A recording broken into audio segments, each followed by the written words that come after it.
I wouldn't say that I based any of these women on specific women that I knew, but Hermione is an exaggeration of me. So Hermione really did come from a very deep place inside me.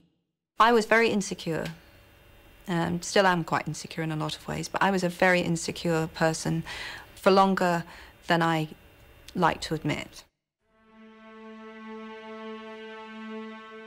And I think writing about the time in Hermione's life that I write about, growing from childhood into womanhood, literally, because when we finish the book, she's 18. I think it brought back to me how very difficult it is. So much is expected of you as you become a woman, and often you are asked to sacrifice parts of you in becoming a girl, I would say. Hermione doesn't. She doesn't play the game, if you like. How could I be so stupid? I checked this out weeks ago for a bit of light reading. This is light.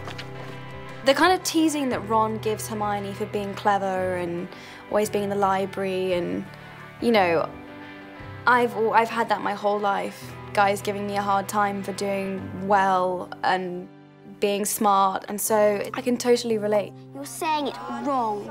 It's Leviosa, not Leviosa. You do it then if you're so clever. Go on, go on. From the first moment that I spoke to Emma, I just thought, oh, thank Christ.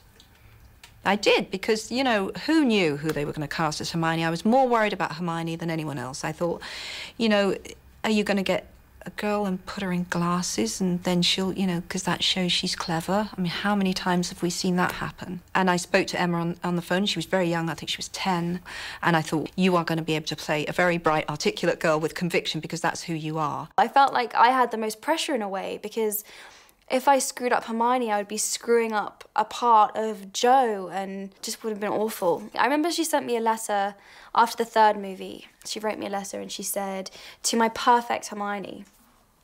And to hear that from the creator of her was obviously the biggest compliment I could receive, and I knew, that was when I really knew that I'd done a good job.